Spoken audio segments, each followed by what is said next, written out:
Hey everybody, what's going on? Paul Fiore here, Jets Talk Now. Thanks for joining. Hope everyone's doing well. I wanted to come on this evening and talk a bit about the Jets and the end of season press conference. I am live, which I don't know if anybody's going to wind up joining. I've never done a live before, so this is my first live. But it'll be recorded and then I'll upload it. But anyway. So today, the Jets did their end of season press conference, so we can talk about that. And I think the other things that are interesting are some of the coaching moves that have happened, the carousel that we've watched. Real big names shake free in the coaching circles, and all the different job openings, and I think a few episodes ago, I had talked about Aaron Glenn and the reality that he was going to get a second season, and I still believe that to be true. But I had said at the time there was literally two people that I would change my position and move on from Glenn with, and that would be Harbaugh and Tomlin. And of course, today, not more than I think 45 minutes ago, we find out that Harbaugh is now on the market, and probably every team that has an opening are going to fall all over themselves to try to get him in the building ASAP. So it'll be interesting to see what happens with Harbaugh in general, along with some of the other bigger names. And then we also learned today that Cliff Kingsbury became available. They called it a mutual parting of ways. If you dig a little deeper, I've seen some of the reporting on it. Seems as though maybe there was a disconnect between him and Dan Quinn about what Dan Quinn wanted from the offense versus maybe what Kingsbury wanted to do with regard to Daniels. And it'll be interesting, right? Because they got rid of both their OC and their DC in Washington after a really bad year. And from what I think all reports, Daniels was a big proponent of keeping Cliff. So that'll be interesting. We'll see if Kingsbury, he's going to interview for head coaching jobs. We'll see if he gets one. But today with the Jets, so first things first, I do not understand why the Jets would hold a end of season presser after a 3-14 season, where they've live streamed Mougey and not Mougey, they've live streamed every press conference that Aaron Glenn has had all year long, including most of the ones that are kind of the mundane midweek pressers that don't give you any information. And here we are at the end of the season, and you want to hear from the GM and you want to hear from the head coach. And yes, they posted it, I think about an hour after they went and had the press conference, but it just seems like it's just a simple thing where they could have just had it as a live stream. But quibbles aside, they had a 20-minute presser with Glenn and Mougey, and I don't think you learned that much, truthfully. If you look at it, it felt like Mougey took the opportunity to come across as more of his own independent self today. I don't know if that makes sense, but I think previously a lot of us have felt like Mougey kind of just reports to Glenn or is lower in the hierarchy than Glenn. And I think today, I think you saw today, interestingly enough, Mougey seemed to be a little bit more front and center. And I don't know if that was intentional to show that they weren't the same person, but he definitely came across in a manner that made me feel like he was trying to be his own man. And so, he's the typical GM, and he doesn't give you much, right? It's GM speak in general. We want to be aggressive, but we want to be aggressive and what did he say? And responsible when it came to building the roster and spending money on the team. We're going to do everything we can to land the quarterback. We're going to go through the league. We're going to go through the draft. We're going to go through free agency, and we're going to get a good solution for the Jets, right? He talked about Breece Hall's a good player. We want to keep good players. So it was a lot of GM talk, where they don't tell you much. And Aaron Glenn definitely is a different person today than he was when he came in. To some extent, he still speaks with a level of confidence that maybe is a false sense of confidence that I think the fans are somewhat frustrated by in general. So I look at it, and when he says things like, I'm more confident than I ever have been about our ability to build this and to become a successful franchise. I mean, that's fine, but foundationally, the things that happened this year didn't make you feel that. And I think he's going to take some flack. Well, he did online anyway, when he started talking about, I expect the fans to trust us, and in turn, we need to earn their trust. Kind of, he flipped that. He probably should have said, we need to earn the fans' trust by the things we do. He sometimes just puts his foot in his mouth when he talks. Now, I don't nitpick as much as many do, but because I don't, words mean so little as a head coach. At the end of the day, it's the actions that mean so much more. And when I watch it, I'm less concerned. Look, he's sufficiently humble. He took accountability.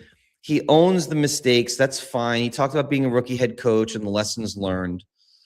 But really, at the end of the day, the way you earn trust in the fan base is by the decisions that you make, the ability you show on the field to coach this team and to improve the roster. And I think he's just going to have a very big uphill battle with the fan base in general. I was talking to Dom about it yesterday, and I probably was being too generous when I said it was like a 65-35 split on the fans supporting and not supporting him, where I think 65% of the fan base does not support him. It's probably more like 75-25, where there's the vast majority of the fan base is just fed up. And I don't know how much that's on Aaron Glenn, as much as 15 years of just misery, and now this year was just so terrible. But he's going to have to make decisions that instill confidence in the fan base. And so what are those decisions that he can make? Well, I think over the next few weeks, we're going to see what juice he has in the league, because you can't go into next season with the current coaching staff and just maybe fixing the DC and saying you've solved the issue. Everywhere besides special teams, those coaches should be under scrutiny for the season they had. Maybe the offensive line coach. He was, they had a good offensive line. They stayed healthy. Strength and conditioning coach, maybe, those types of things. But your wide receivers coach, your quarterbacks coach, just go down the list. There's not one person that should just be purely safe. And that includes the offensive coordinator, who I don't think will be fairly graded this year. You can't. And I saw a couple of people post online some chart showing, Tanner had high levels of unpredictability, but also high levels of volatility with his play calling this year. And so what do you take out of that? He had a terrible quarterback situation. So I hope they solve the quarterback situation, and, Tanner's the answer, but we don't know that. And so if the Jets, sit in a room as a coaching staff and they talk about what they want to do next year, and I've seen some people talk about this, I don't disagree. This concept of we want to be this specific type of team is just a little bit outdated. We want to be the smash mouth football team. I mean, you want to out-scheme teams. You want to beat them in the X's and O's. You want to be able to game plan individually for each team that you play, because each team that you play, that you have to, if you're trying to game plan to beat teams, they have to do things differently every time you're playing a different team. And so, yeah, you want to establish some version of an identity, but it's not everything that is all about football today. So I really want Glenn to take a hard look with Mougey, that staff, and make meaningful changes to that staff. I want to know, like, I want to see who Glenn brings in as defensive coordinator. I think that's going to be a big telltale sign about his ability and pull in coaching circles. Will someone who is coveted come work with and for Aaron Glenn going into his second season, coming off a 3-14 year, where, fair or not, every talk show media outlet in the world is clowning the Jets? And it's just the reality of what the Jets have been for a long time now. But is someone willing to come in and back Aaron Glenn, who is coveted by other teams? Or is it they took the job because they weren't really going to be, weren't going to get another opportunity? And that's the concern I have in general about someone of Glenn's stature, right? Because, like John Harbaugh is now a free agent. That man's going to go somewhere. He's going to become a head coach somewhere. He's going to build everybody and anyone he wants within his staff. He's going to build a high-level professional staff. No different than when Vrabel went to New England. He built a really strong coaching staff. So what is Glenn going to do now as he enters year 2? Like, Woody made the decision not to put out a statement that he was keeping Glenn. Now, people will say the reason why he did that was because, ultimately he didn't want to make it look like it was even a question. Yeah, but, I think people would have liked if you're out there in the market looking for a job, it's nice to hear that the guy that you might go work for has the backing of ownership. And so the fact that that's not there makes me a bit nervous, if I'm being honest. If I was out on the market looking for a job and this is the guy that was interviewing me, I would want to know, what's my security level in this job? It's just the reality. So we'll see when it comes to who he can bring in, and if that's going to be anyone that has any juice in the league, and it's anyone that you would say is coveted in the league. We'll find that out. On the offensive side of the ball, you have to have a plan for the quarterback. You just have to. You cannot go into this year with Charles London and the rest of the coaching staff and think that that's going to solve things for you when you bring in a rookie quarterback. Because unless they don't do that, I think it's highly likely that we're going to have a rookie quarterback, maybe not starting week 1, but will be starting soon enough. What's he going to do with that staff? What's he going to do with the quarterback's coach? What's the plan? Now, when you hear these guys today, Glenn talked about, we're going to make sure that we have the right support staff around the quarterback. Okay, well, we need to see it, right? So again, I'm in a place with Aaron Glenn where it's less about words and more about actions. So I will support him based on what he's doing in the position, and I will critique him based on what he's doing in the position. So I'm not walking away from today feeling any better or worse. I feel the same. And there are people going to overreact, and they're going to say this is a disaster and everything else, and it might very well be. But nothing he did today changed anything to me. Nor did Mougey, for that matter. The most insightful answer, I think, was when he was talking about Steve Wilks. I think he was asked what was the decision behind hiring Wilks, and he gave an insightful answer. He said he wanted to bring somebody in with experience at the head coaching level so he could run things by him, which is understandable.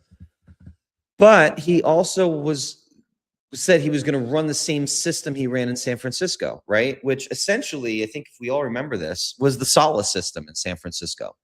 Saleh had just gotten promoted to the Jets job. Wilks went and replaced Saleh. And I think he kept things pretty status quo with a few wrinkles. And so I think Glenn's idea was, I have a lot of Saleh principles in the defense, bring in Wilks to run the same thing he ran in Frisco, but he really didn't. And honestly, like, it was kind of a disaster. But at least we understood why at least he tried to explain it. And so it'll be interesting to see what he does at the DC level. Be interesting to see what types of coaches he's able to bring and attract here. And then once we get past all that, then we'll see what happens in free agency and the draft. So again, I wanted to get on here really, really quickly just to talk a little bit about the presser. I didn't get much out of it. I don't, if anybody did, they probably just overreacting to it. It was 20 minutes of GM speak, coach speak. Again, Glenn took accountability for being bad at the job, essentially not getting wins and not. I appreciate he didn't blame the roster. I appreciate they didn't blame the previous regime. But at the same time, I didn't get anything solid from him about the plan moving forward, except there is a plan and we should trust his plan. And I just don't know if that's going to go very far with this fan base right now. There are defenders out there that will support him no matter what. I am skeptical. I am not bashing him right now, but if the season doesn't go the right way this coming year is when I will probably feel much stronger about my stance on him. Right now, it's about the coaching staff, who you bring in, who can you attract, what do you guys do in free agency, and what is the draft plan? That's what I care about most. Excuse me. And I'll end on this. Harbaugh became a free agent today. Kingsbury became a free agent today. And I think, I apologize if you hear my dogs in the background. They're getting crazy. Kingsbury became a free agent today. Harbaugh became a free agent today. Stefanski's a free agent after yesterday. There's some big names out there that are going to land in certain places that will make a good portion of this fan base upset. The Giants are going to land a really good head coach. They just are. And I think it is highly likely that they are going to go all in, chips on the table to go land Harbaugh. And a good portion of our fan base is going to lose their minds. And I was I think my stance on Glenn has been the same and will remain the same, which was I would keep him right now and go into a year two just because I don't know what the replacements look like, except if Harbaugh or Tomlin became available. Harbaugh became available. That changes my thinking. I would be going hard in back channels to go after him. Now, the reality is the Jets did the end of season press conference today, so you just forget it. It's not happening. But whether it's the Raiders, the Browns, I don't think the Browns, but if I'm just thinking about the jobs that Harbaugh would be attracted to, it's hard to say the Giants wouldn't be a super high attract. Stays on the East Coast. He gets the young quarterback. He gets the New York market, kind of a legacy franchise that he can bring back from kind of where they are right now. That will be interesting. And I think the Giants are going to put all their chips on the table and go hard after Harbaugh, and it's going to piss off the Jets fan base hard. And I'm not going to lie, I'll be upset too because I really love Harbaugh as a coach. I think that he's everything the Jets need when it comes to getting you out of this vicious cycle of restarting over and over and over again without any foundation. So I expect fully Harbaugh to wind up with the Giants or maybe the Raiders. I could see that possibly too. I know Stefanski's meeting with the Giants on Wednesday, so tomorrow. But he's probably plan B now. He might have been plan A, but I think he's probably plan B now. I think Harbaugh is number one on everybody's list.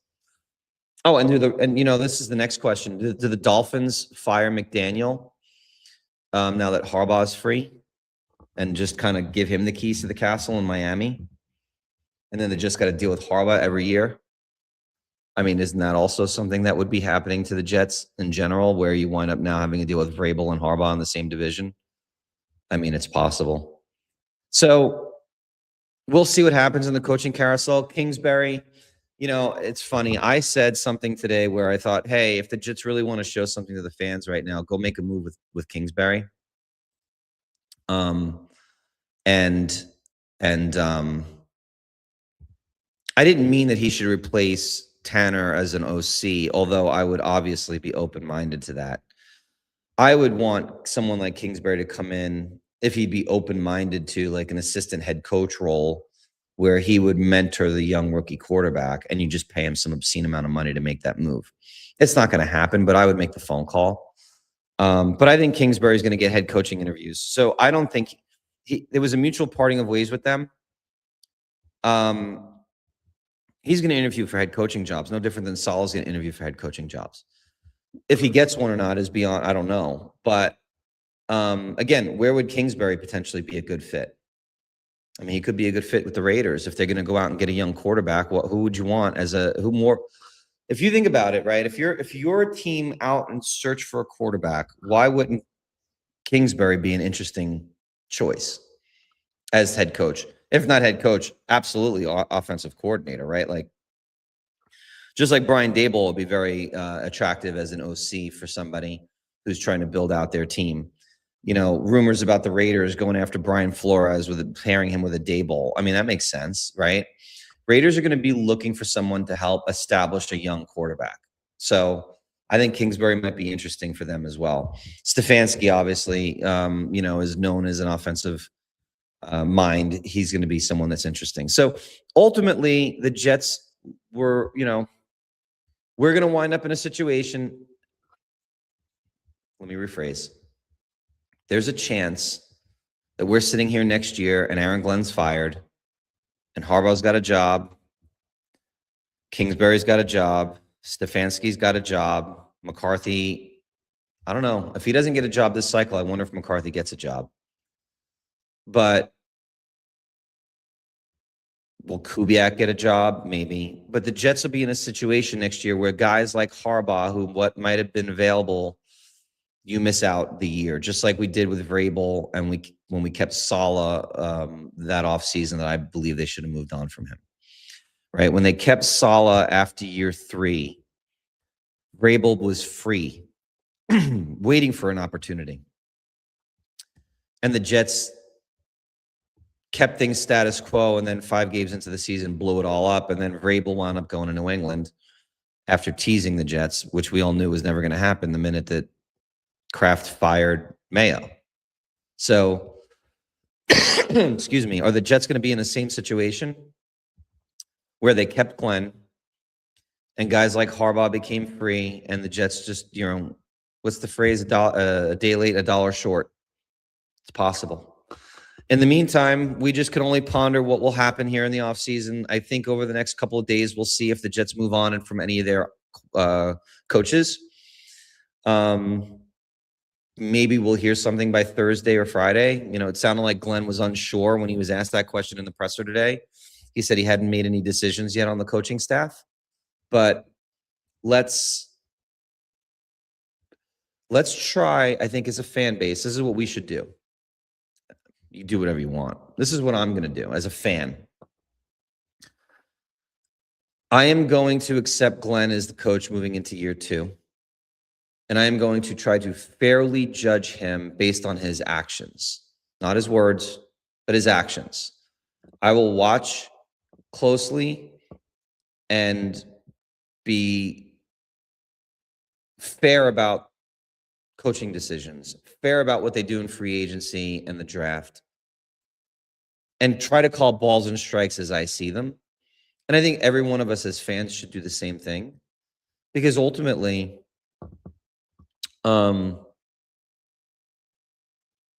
he's here, and it only benefits us as fans that he's successful. Is the greater likelihood that he isn't successful? For sure. And when that time comes, I promise you, I will be the first person to be saying it's time, he needs to go. But they made a decision to keep him, so now I'm going to hope he grew from what his experiences were this year and improve. And I think a lot of things will come into clarity to me over the next few weeks based on the hiring decisions in the coaching staff. So let's see what happens. I appreciate you tuning in. Everybody have an awesome night. And I'll talk to you soon. Thanks.